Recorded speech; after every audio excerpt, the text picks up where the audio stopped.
Hey, bonsoir tout le monde, bienvenue dans mon salon, en tête à tête, tous les deux, avec le Seigneur. J'ai décidé, avec l'aide du Seigneur, de débuter une série de petites vidéos pour vous aider à marcher avec le Seigneur. Et ça, dans le confort de mon foyer, le plus simple possible, parce que Dieu, c'est pas un Dieu qui est compliqué. Et sa parole de Dieu est tellement simple et Dieu nous demande d'être comme des enfants. Un enfant, c'est simple, c'est pas compliqué. Alors, c'est ce que Dieu nous demande, d'étudier sa parole et de faire en sorte qu'on puisse saisir ce qu'il veut nous enseigner. Alors, premièrement, avant de continuer, il faut que je vous dise que pour faire ce cours-là, ces petites capsules-là, il faut naître de nouveau. Maintenant, qu'est-ce que c'est que naître de nouveau? Naître de nouveau, c'est de croire et d'accepter que Dieu a envoyé Jésus sur la terre pour nous racheter du péché et pour nous pardonner. Parce que c'est important. C'est important qu'on puisse saisir ce que Jésus est venu faire ici sur la terre. Et il faut qu'on comprenne que c'est par amour qu'il le fait. Et une fois qu'on comprend ça, eh bien, il faut inviter Jésus à venir habiter en nous, dans notre cœur, dans notre vie, qu'il vienne et qu'il soit le maître de notre vie. Alors, ceci étant dit, on va pouvoir commencer à avancer ensemble et j'espère vous transmettre le mieux possible ma compréhension des choses pour vous aider à grandir et pour vous aider dans votre marche chrétienne. Alors, nous allons avoir une mini-série de capsules et nous allons apprendre notre vie en Christ. Mais avant d'apprendre notre vie en Christ, on doit absolument savoir que Dieu tient à nous. Oui, Dieu tient absolument à nous. Pourquoi? Parce qu'on est une personne à part entière. Nous sommes uniques. Et on est unique à un tel point que nous avons du prix aux yeux de Dieu. Et ça, faut le saisir. Faut vraiment saisir que nous sommes uniques et que Dieu y tient à nous. Pour la simple raison qu'au commencement, avant que la terre soit faite, il faut voir que Dieu nous avait déjà dans son cœur et dans ses pensées. Faut réaliser ça. Je sais que c'est difficile à croire, mais faut le réaliser. C'est un peu nous, quand on est enfant, qu'on rêve de devenir telle affaire. Ah, on veut, nous autres les femmes, on veut avoir tant d'enfants, puis que nos rêves s'accomplissent parce qu'on y a cru étant jeune, et là on voit que dans l'avenir, tout ce qu'on a espéré, ça s'est réalisé, ça s'est matérialisé. C'est le même concept avec Dieu. Dieu, au premier jour, au commencement, avant que le premier jour de terre soit là, Dieu a tout créé. Au commencement était la parole, et la parole était Dieu. Et on sait que dans les Écritures, la parole, c'est Jésus-Christ. On voit dans Genèse, on va voir que Dieu nous a créés, que Dieu nous connaît et que Dieu nous aime. Et il nous aime énormément. On va voir que Dieu a donné Jésus-Christ, justement. C'est pour ça que on appelle ça la nouvelle naissance. Il faut naître de nouveau. Et on va voir que on fait maintenant partie de la famille de Dieu. C'est extraordinaire, hein? Donc, si on va dans la Genèse c'est le premier livre de l'Ancien Testament. Si vous n'avez pas de Bible, juste m'écrire, m'envoyer un petit message, puis me dire, ben, j'aimerais ça avoir une Bible. Et moi, je vais vous en faire procurer une. OK? Donc, essayez peut-être, je vais vous donner les références, écrivez-les, puis allez voir sur Internet. Donc, première référence que je vais vous donner, c'est Genèse 1, le chapitre 1, versets 1 à 5. Moi, j'ai ça dans la version Parole de vie. Fait que c'est un peu différent. Parce que moi, ça va plus avec le vocabulaire que je connais et la façon dont j'ai grandi. Pour moi, cette version-là, c'est plus facile à comprendre. Mais il y a plein de versions là, bibliques.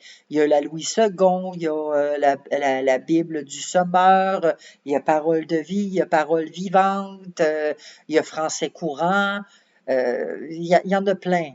Il y a plein de versions, tout dépendamment le vocabulaire dans lequel on se sent le plus à l'aise. Moi, personnellement, c'est celle-là, Parole de vie. Alors, ça dit, au commencement, Dieu crée le ciel et la terre. La terre est comme un grand vide, elle est dans la nuit. Une eau profonde la recouvre. Le souffle de Dieu se tient au-dessus de l'eau. Dieu dit, que la lumière brille, et la lumière se met à briller. Dieu voit que la lumière est une bonne chose, alors il sépare la lumière de l'obscurité. Dieu appelle la lumière jour et l'obscurité, il l'appelle nuit. Il y a un soir, il y a un matin, voilà le premier jour. Alors, dès le commencement, nous voyons que Dieu a tout créé, que Dieu, son souffle, se tient au-dessus des eaux. Et que Dieu est trinitaire. Il y a Dieu le Père, Dieu le Fils et Dieu le Saint-Esprit. Dans d'autres versions, on voit clairement que mieux que cela, mais on voit que ça dit que au commencement était la parole et la parole était Dieu et que toute chose a été créée par elle. Puis ça dit autrement, vous allez le lire dans d'autres versions, vous allez voir, ça dit ce verset-là autrement. Maintenant, oups, excusez, je suis en train de faire tomber les meubles. On est à la bonne franquette dans mon salon, alors, hein, ça peut arriver qu'il y ait des choses qui... Bon, alors, ce qu'il faut comprendre, c'est que dès le commencement, Dieu a tout créé. La terre, c'était une masse informe et vide. Il y avait les eaux qui la recouvraient et l'Esprit de Dieu se mouvait sur les eaux. Et là, Dieu a dit que la lumière soit. Et la lumière est apparue, ce qui a fait qu'il y a eu déjà là une séparation. Il y a eu la lumière et il y a eu les ténèbres. Déjà là, au commencement, deux royaumes. Royaume de lumière, royaume des ténèbres. Au commencement. Et ici, c'est important de savoir que l'homme a été créé à l'image de Dieu. Maintenant, bon, comment peut-on être créé à l'image de Dieu? On est humain. Et Dieu, lui, il est divin, il est spirituel. Dieu, il est souverain, il est majestueux. Dieu, dans son royaume, on a de la difficulté à concevoir que nous sommes faits à l'image de Dieu. Et pourtant, oui, nous le sommes. Au commencement, on voit qu'il y a déjà l'Esprit de Dieu qui mouvait sur les eaux, que la parole était Dieu, la parole qui est attribuée à Jésus-Christ. Alors, on voit que Dieu est Père, Dieu est Fils et Dieu est Saint-Esprit. Et quand on dit que nous sommes créés à l'image de Dieu, c'est que nous avons été créés avec un esprit, un âme et un corps. Donc, nous sommes trinitaires comme Dieu est trinitaire. Maintenant, on n'est pas des dieux. Non, on n'est pas des dieux. Maintenant, dans notre esprit, nous avons tout pleinement reçu de Dieu dans notre esprit.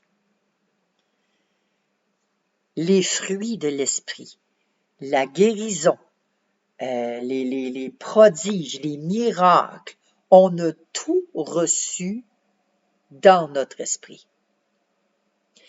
Maintenant, ce qu'on a reçu, il est là. Il est informe et vide. Mais l'Esprit de Dieu se mouve dans notre esprit. Il est là. Notre âme fait la guerre à notre esprit, parce que notre âme ne veut pas se soumettre à l'esprit. L'esprit, lui, va toujours inciter l'âme avec amour, avec patience, avec tendresse. Il va toujours inciter l'âme à faire les fruits de l'Esprit de Dieu.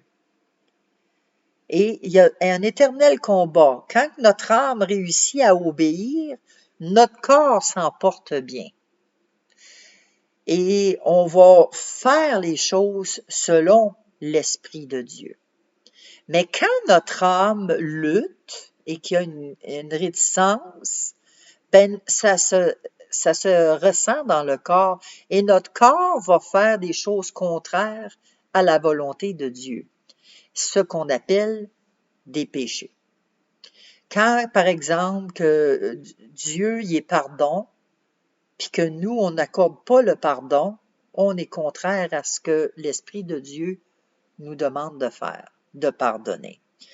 Donc, on désobéit, on vit dans la désobéissance, on va calomnier, on va faire de la médisance, on va être rancunier, on va avoir de la colère, de l'orgueil, de l'amertume, on va être orgueilleux, on va être jaloux, on va faire plein de choses qui ne sont pas dans les fruits de l'esprit.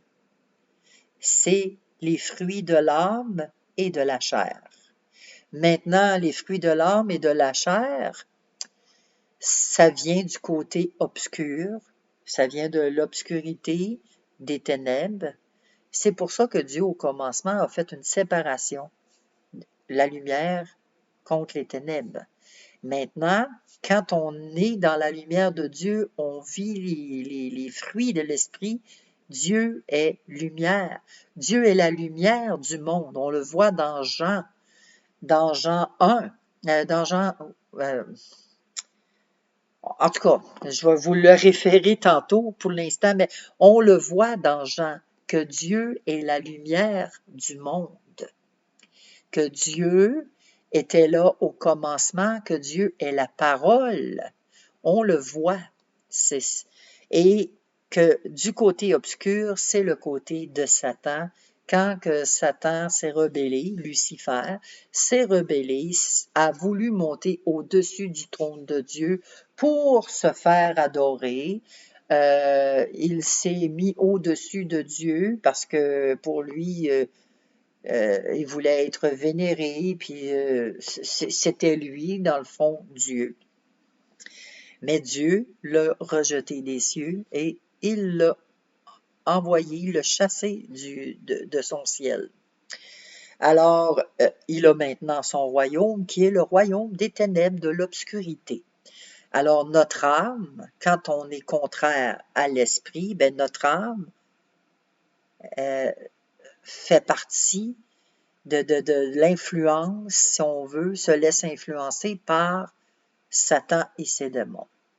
Et cette influence-là, l'âme est influencée par l'Esprit de Dieu et par les démons, mais notre âme, c'est à nous de parler à notre âme. De mon âme loue l'Éternel. Mon âme, faut toujours se ramener, toujours.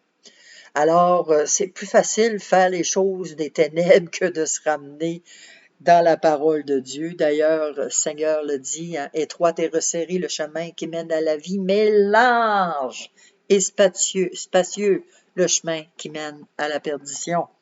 Fait que c'est un éternel combat.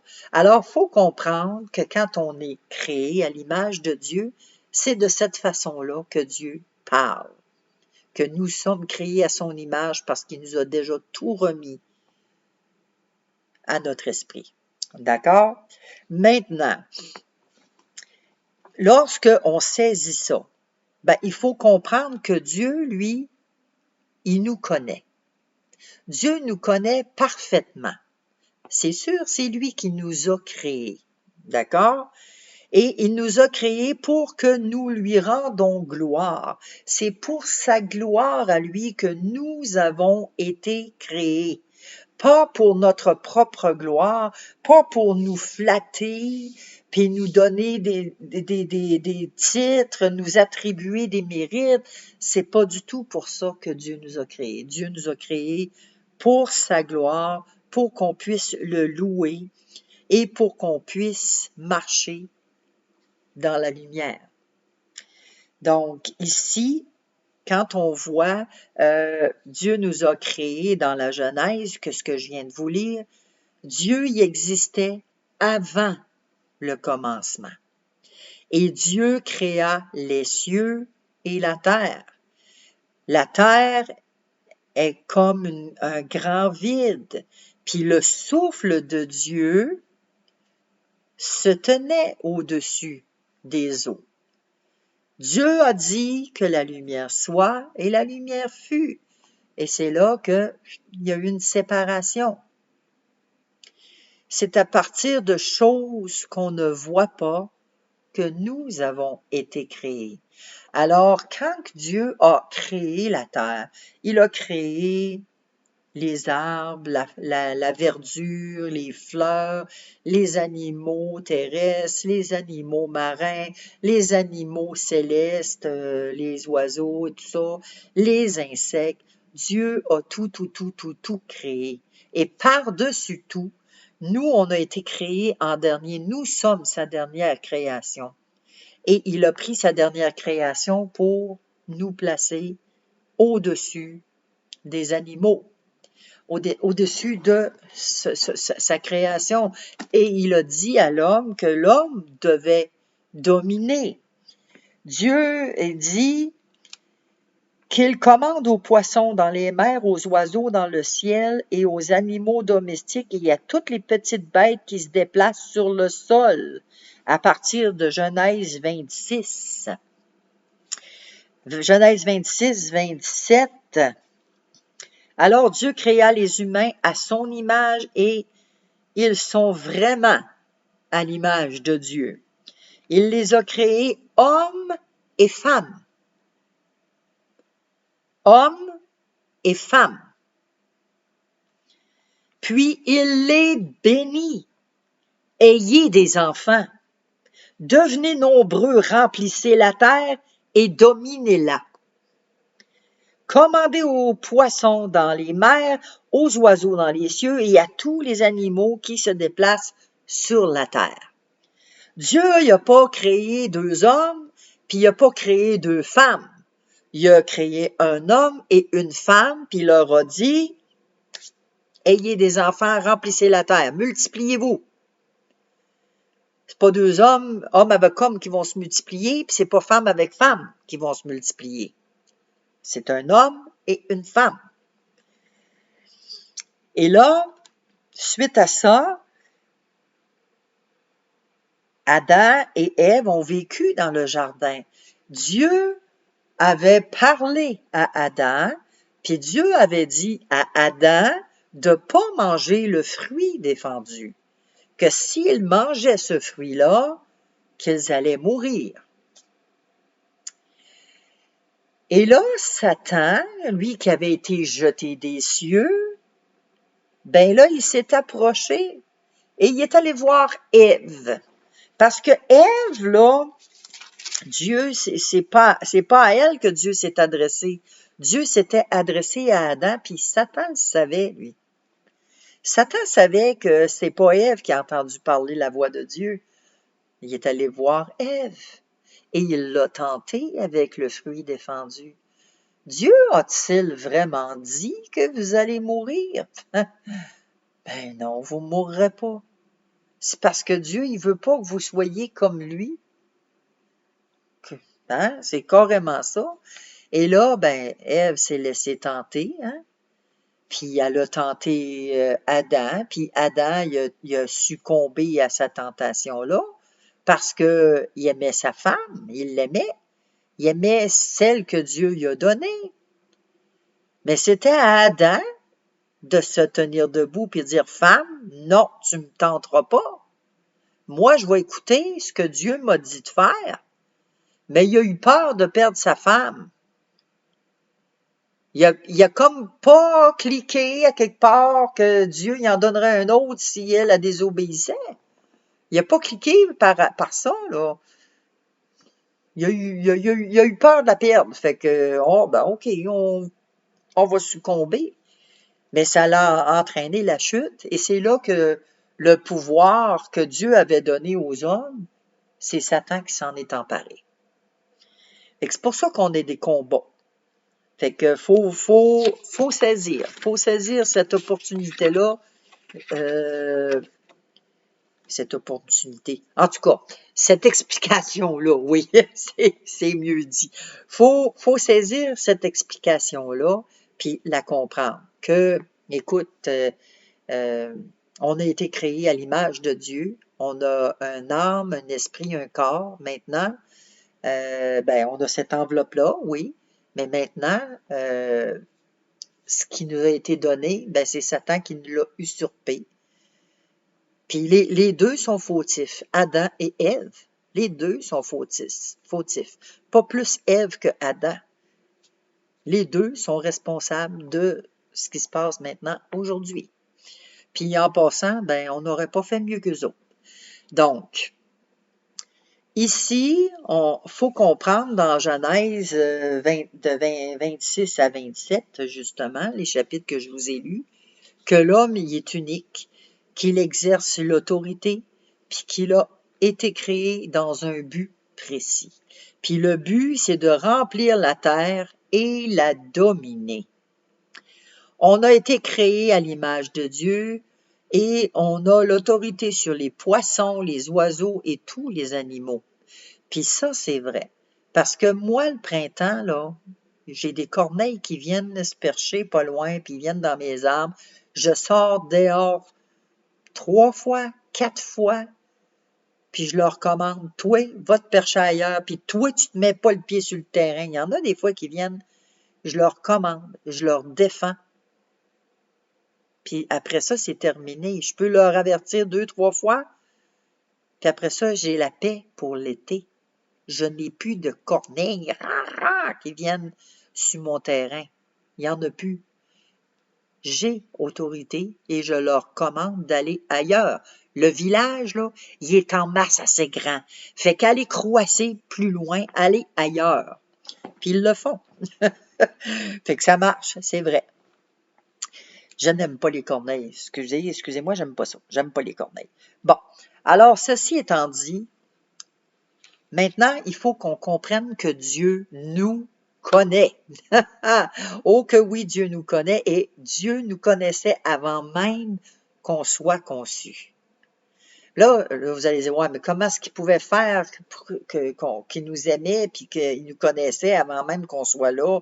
Oui, Dieu nous connaissait parce qu'on était déjà dans ses pensées puis dans son cœur. dès le commencement du monde, dès qu'il a créé Adam et Ève et qu'il a dit « Remplissez la terre, multipliez-vous, faites des enfants ». On est les enfants des enfants des enfants des enfants, hein, on part d'Adam et Ève. Fait qu'on était déjà prédestinés dans l'esprit et dans le cœur de Dieu. Dans le psaume 139, on va aller voir psaume 139, versets 1 à 6. Voyons, j'ai passé comme un petit peu tout droit, j'ai pogné un tapon de page. On est à la bonne franquette dans mon salon en passant. Bienvenue chez moi. Ah là là. Bon. Alors, le psaume 139, verset 1 à 6, David mentionne plusieurs domaines de sa vie que Dieu a sondés et connus. Et là, on va énumérer au moins 4 de ces domaines-là. On va en énumérer. Seigneur, tu regardes jusqu'au fond de mon cœur et tu me connais. Tu sais quand je m'assois et quand je me lève. Longtemps à l'avance, tu sais ce que je pense. Tu sais quand je marche et quand je me couche et tu connais toutes mes actions. Je n'ai pas encore ouvert la bouche. Tu sais déjà tout ce que je vais dire. Tu es derrière moi, tu es aussi devant moi, tu poses ta main sur moi. Tu me connais parfaitement. Pour moi, c'est trop beau. Cela dépasse tout ce que je peux comprendre. Fait que déjà là, ici, il y a au moins 4 qu'on va énumérer que David dit et il indique que Dieu, il nous connaît de la même façon qu'il a connu le psalmiste David. Dieu nous connaît pareillement. Dieu, Seigneur, tu regardes au fond de mon cœur et tu me connais. Tu sais quand je m'assois et quand je me lève. Tu sais ce que je pense et tu sais déjà ce que je vais dire. Avant même que ma bouche soit ouverte, tu sais déjà toutes choses. Et là, j'en entends dire, ouais, mais dans ce cas-là, on n'a pas besoin de prier. Le Seigneur, il sait déjà ce qu'on veut. Non, non, non, non, non, non. Dieu, il veut un dialogue. Dieu veut une relation avec toi. Dieu, il veut que tu lui demandes des choses. Il veut que tu lui parles. Même s'il sait ce que tu vas lui dire, il veut que tu lui dises pareil. Dis-moi-les pareil. Je veux te l'entendre dire. Je sais ce que tu vas me dire, mais je veux que tu me le dises. Souvent, quand on a un dialogue, tu sais, puis avec mon mari, moi par exemple, ben je sais c'est quoi tu veux dire, mais dis-moi-les pareil. Hein? Bon, c'est ça. Dis-moi-le quand même. Je sais que tu vas me dire ça, mais dis-moi-le pareil. Ben, je veux te l'entendre dire. C'est la même chose avec Dieu. Dieu veut que nous ayons une relation avec lui. Fait que c'est tellement simple quand c'est comme ça. Et ici, on va aller voir plus loin, c'est quoi la réaction que David a eue face à ces déclarations-là qu'on vient de lire, que Dieu nous connaît. Ça, c'est dans le même psaume, mais un petit peu plus loin, au verset 23 et 24. Là, David, là, il sait là, que Dieu le connaît, là, puis qu'il sait quand il s'assied, quand il marche, puis il sait tout ça. Là. Il dit, « Ah Dieu, regarde au fond de mon cœur et connais-moi. Examine mes pensées et vois mes soucis. Regarde si je suis sur un chemin dangereux et conduis-moi sur ton chemin, ce chemin qui est sûr pour toujours. » Dans d'autres versions, ben ça dit Seigneur, regarde si je suis regarde mon cœur, regarde si je suis sur une mauvaise voie et conduis-moi sur la voie de la vérité.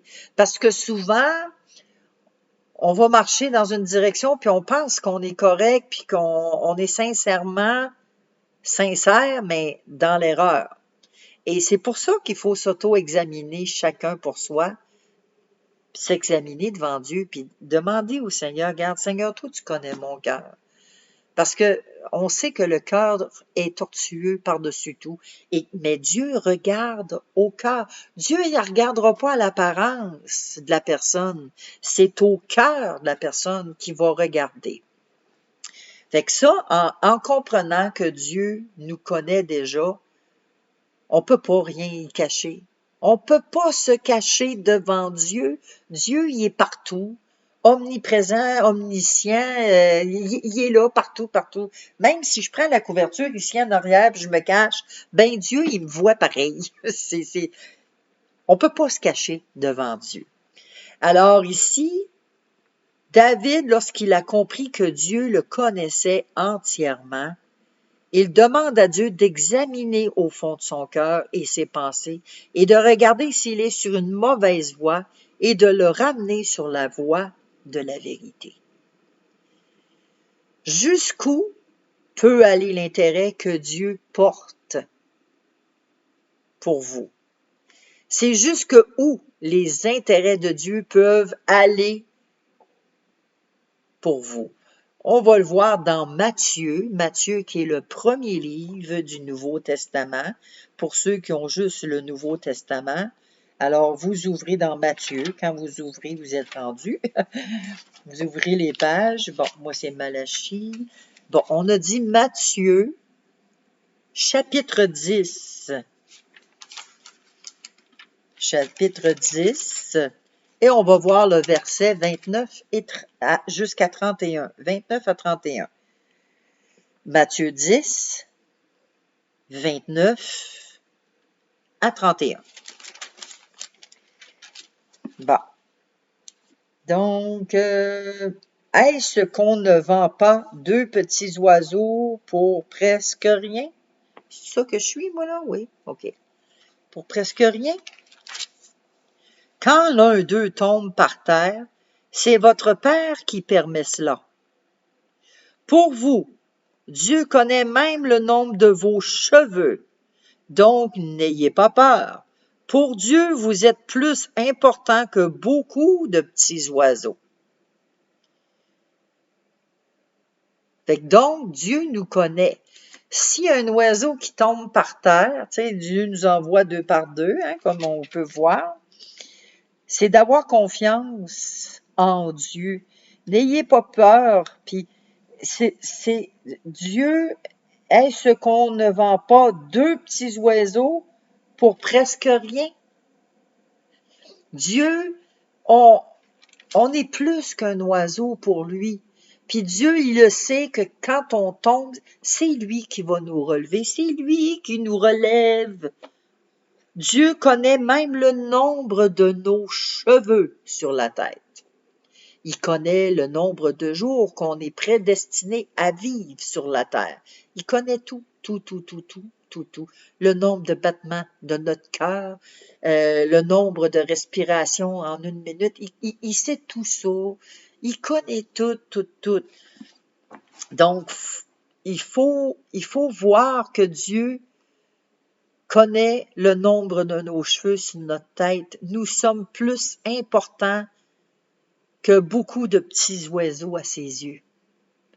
On est la prunelle des yeux de Dieu. On vaut plus que les oiseaux. Il nous a placés en autorité sur les oiseaux. C'est nous qui commandons aux oiseaux. Comme les tourterelles aussi. Les tourterelles, moi, les frou, frou, frou. J'aime pas ça non plus. Les corneilles et les tourterelles, ça, garde, allez chanter ailleurs. Allez vous percher sur les fils du village. Il y a plein de fils dans le village. Allez ailleurs. Et ils y vont. Ils y vont. Dieu nous aime. Fait que moi, je vais essayer de terminer peut-être avec ça pour cette capsule-là, avec l'amour de Dieu, que Dieu nous aime. Oui, ça va être pas mal ça. Bon. Donc, Dieu nous aime. Et ça, c'est la plus grande manifestation de l'amour. Dans 1 Jean 4. 1 Jean 4, ça c'est vers la fin de votre Nouveau Testament. 1 Jean, le chapitre 4, le verset 9. et 10. Voici comment Dieu nous a montré son amour. Il a envoyé son Fils unique dans le monde pour que nous vivions par lui. Alors l'amour, qu'est-ce que c'est? Ce n'est pas nous qui avons aimé Dieu, c'est lui qui nous a aimés. Il nous a tellement aimés qu'il a envoyé son Fils. Celui-ci s'est offert en sacrifice pour nous. C'est pourquoi Dieu pardonne nos péchés. Parce que Jésus nous a tellement aimés. Il nous a tellement aimés qu'il a donné sa vie pour nous. Parce qu'il nous voyait. Pour lui, Jésus, on a été créé. On était dans ses pensées, on était dans son cœur à la création du monde. Il nous a tellement aimés. Il voulait pas qu'on périsse. Et c'est là qu'il a pris la forme d'un être humain pour venir mourir à la croix à notre place. Parce que si il faisait pas ça, on était voué à rester avec Satan pour l'éternité. On était voué à la mort spirituelle éternellement. Et le plan de Dieu dans le jardin d'Éden, quand que Satan a fait chuter Adam et Ève, le plan de Dieu était déjà prévu. La venue de Jésus-Christ était déjà prévue à ce moment-là. Dieu avait établi un autre plan pour le salut de l'humanité. Fait que c'est important de savoir à quel point que Dieu nous aime. Dieu a envoyé son Fils unique dans le monde pour que nous vivions par lui. Fait que c'est important de savoir. Faut voir aussi Jean 3,16. Jean 3,16 qui nous dit « Car Dieu a tant aimé le monde qu'il a donné son Fils unique, afin que quiconque croit en lui ne périsse point, ne connaissent point la mort, mais qu'il ait la vie éternelle en Jésus-Christ, parce que Dieu est vie, Dieu est lumière, il est la vie. Et il a envoyé son Fils pour que nous ayons la vie éternelle. C'est pas rien, c'est pas absolument rien. On a été rachetés aux yeux de Dieu à un grand prix. C'est pour ça qu'on est la prunelle de ses yeux, parce que Dieu ne voit pas la condition qu'on était quand on a accepté Jésus-Christ. Il voit son Fils à travers nous. Nous sommes la prunelle. Jésus-Christ est la prunelle de Dieu, des yeux de Dieu. Et parce que Jésus est en nous, eh bien, nous sommes la prunelle des yeux de Dieu. Dieu ne voit pas la nature pécheresse, mais il voit Jésus-Christ en nous. Qu'est-ce que Dieu a fait par amour? Ben, il a donné son Fils unique. C'est le geste qu'il a donné. Et c'est quoi que ça veut dire Dieu a donné? Ça veut dire quoi? Ça veut dire que Dieu nous a fait un cadeau. C'est un don immérité, une grâce imméritée. Dieu nous a fait le cadeau, un don. Je vous le donne. Dieu a sacrifié son Fils unique. Il a mis à notre disposition Jésus-Christ sacrifié. Il est l'agneau sacrifié, l'agneau de Dieu, l'agneau parfait de Dieu. Comment qu'on peut recevoir maintenant la vie éternelle? C'est important de le savoir. Excusez, là, mon nez me pique depuis tantôt. Comment peut-on recevoir la vie éternelle? En se repentant. Il faut se repentir de notre nature. Se repentir de ne pas avoir connu Jésus avant ou de l'avoir renié, de l'avoir rejeté, de l'avoir ignoré. Faut se repentir de ça, se repentir de notre état de pécheur. Il faut saisir l'importance que on vient au monde à cause d'Adam et Ève, on vient au monde pécheur. Conditionnellement, la condition de l'humanité, nous sommes tous pécheurs. Et il faut demander pardon pour cette condition-là et pour demander pardon pour les autres péchés aussi qu'on a fait. Et il faut accepter le sacrifice que Jésus a fait pour nous à la croix, en croyant que Jésus, c'est notre Seigneur, c'est notre Sauveur. Sans lui, on est mort. On est mort pour l'éternité. Si on n'a pas Jésus-Christ dans notre vie, c'est fini. Qu'est-ce que ça donne de vouloir vivre, puis de vouloir espérer qu'il y a autre chose de l'autre côté? Si on n'a pas Jésus-Christ, l'autre côté, c'est la mort éternelle, des souffrances éternelles. Donc, dans Jean 10, si on va dans Jean 10, on va aller voir qu'est-ce que ça dit.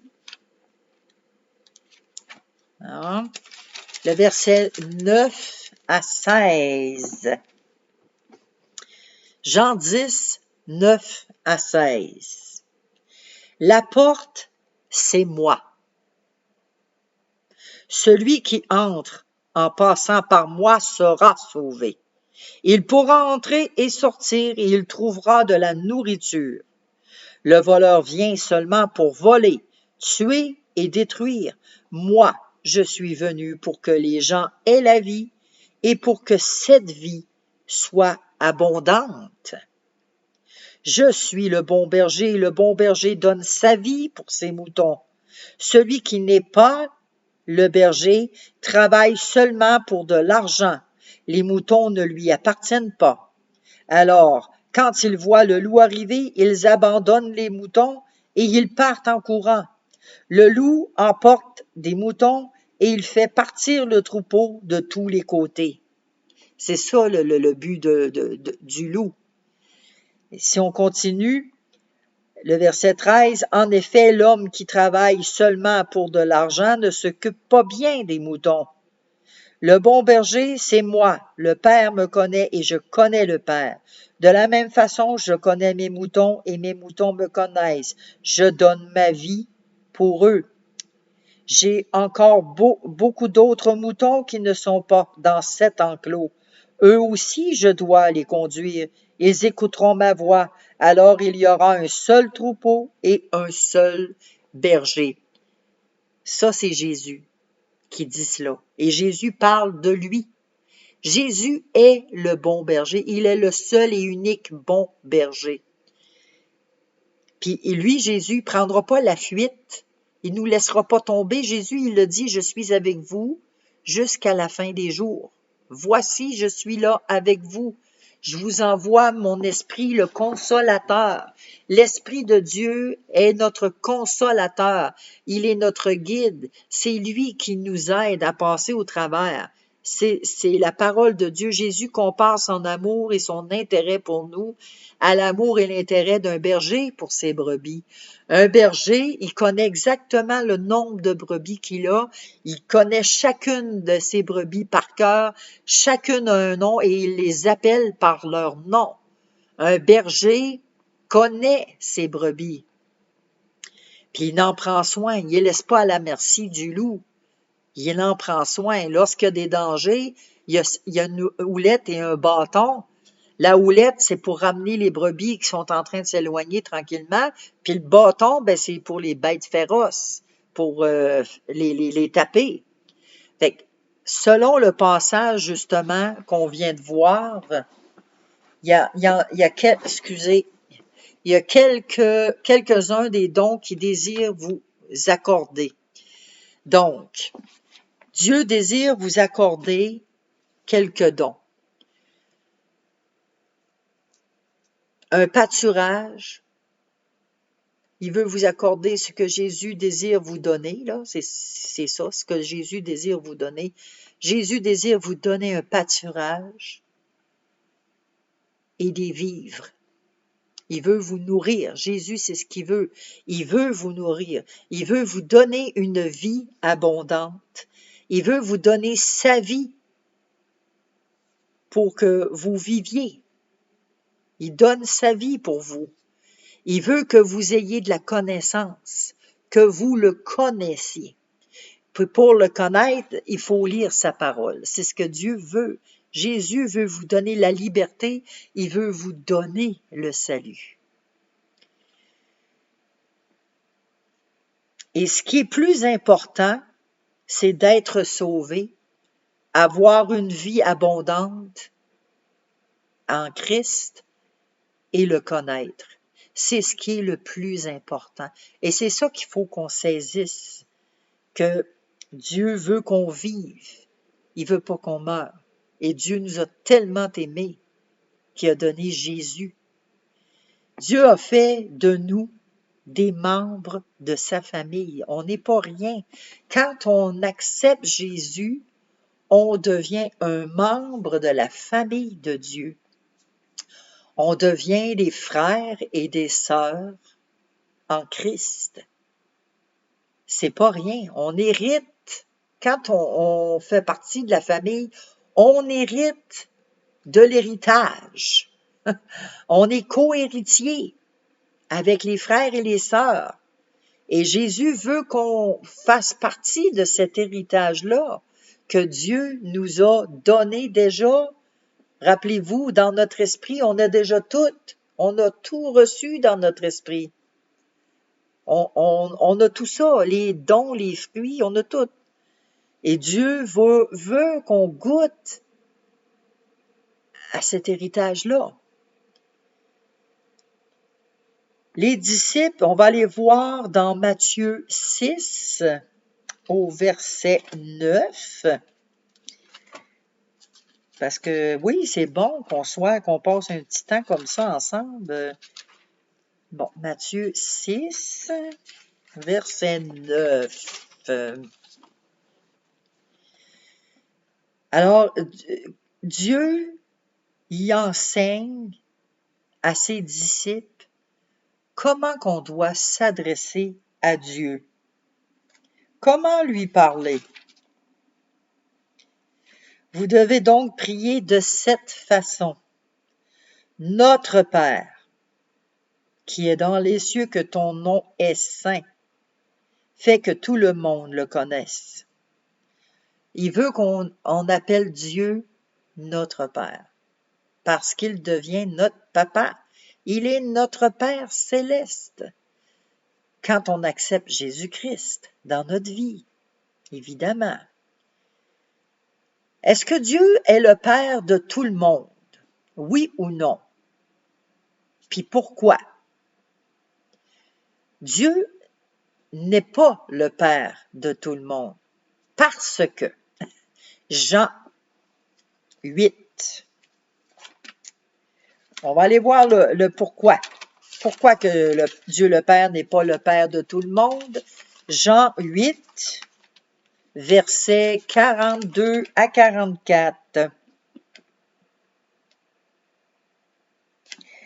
Verset 42. Jésus leur dit, « Si Dieu était votre Père, vous m'aimeriez. En effet, je suis venu de Dieu et je suis ici à cause de lui. Ce n'est pas moi qui ai décidé de venir, mais c'est Dieu qui m'a envoyé. » Voyez-vous, vous ne comprenez pas ce que je dis. Pourquoi? Parce que vous ne pouvez pas écouter mes paroles. Votre Père, c'est l'esprit du mal, et vous voulez faire ce que votre Père désire. Lui, c'est un assassin depuis le début, depuis le jardin d'Éden. C'est un assassin depuis le début. Il n'est jamais resté dans la vérité parce qu'il n'y a pas de vérité en lui. Et sa façon normale de parler, c'est de dire des mensonges. En effet, il est menteur et c'est le père du mensonge. Alors, Dieu n'est pas le Père de tout le monde. Il est le Père de celui ou celle qui fait la volonté de Dieu, de celui ou celle qui ne pratique pas le mensonge, de celui ou celle qui ne pratique pas le péché et qui ne demeure pas dans le péché. Non, Dieu n'est pas le Père de tout le monde parce que ce n'est pas tout le monde qui aime Jésus et qui peut écouter ses paroles. Il faut qu'on aime Jésus. Si on n'aime pas Jésus, on se dit « Ah, je suis chrétien, mais qu'on n'aime pas ce que Jésus a dit ou ce que Jésus a fait, ben on n'est pas de Dieu. Je suis désolée, mais on n'est pas de Dieu. On n'a pas le même Père. On a le Père du mensonge qui est le diable. Comment qu'on peut naître dans la famille de Dieu? Jean 1. Comment est-ce qu'on fait pour naître dans la famille de Dieu? Comment qu'on fait ça? Jean 1, versets 12 et 13.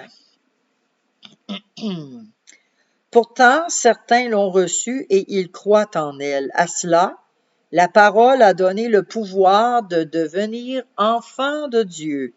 Et ils sont devenus enfants de Dieu en naissant non par la volonté d'un homme et d'une femme. Rappelez-vous, au début, Dieu a créé l'homme et la femme. Allez, multipliez-vous, faites des enfants. On n'est pas né de la volonté de l'homme et de la femme, mais on est né de Dieu. Quand on accepte Jésus, notre esprit s'ouvre. C'est là que notre nouvelle naissance, la naissance spirituelle, se produit. C'est ça, la nouvelle naissance. Comment est-ce qu'on vient? Comment peut-on naître dans la famille de Dieu? C'est ça, par la volonté de Dieu, en recevant et en croyant la parole devenue chair en Jésus-Christ. C'est de cette façon-là. Et on va aller voir Romains qui est un petit peu plus loin. Romains 8, 15 et à 17. Romains 8, 15 à 17. Et l'esprit que vous avez reçu ne fait pas de vous des esclaves qui ont encore peur, mais il fait de vous des enfants de Dieu. Et par cet esprit, nous crions vers Dieu en lui disant « Abba, Père ». C'est par l'esprit de Dieu qu'on peut dire « Abba, Père ». Quelqu'un qui n'est pas enfant de Dieu ne peut pas crier à Dieu « Abba, Père », parce que Dieu n'est pas son Père. Il ne peut pas crier. Donc, dans Romains 8, 15 à 17, c'est ce que ça dit. L'Esprit Saint lui-même nous donne ce témoignage. Nous sommes enfants de Dieu. Alors, si nous sommes enfants de Dieu, nous recevrons en partage les biens promis par Dieu à son peuple et ces biens, nous les recevrons avec le Christ. Oui, si nous participons à ses souffrances, nous participerons aussi à sa gloire.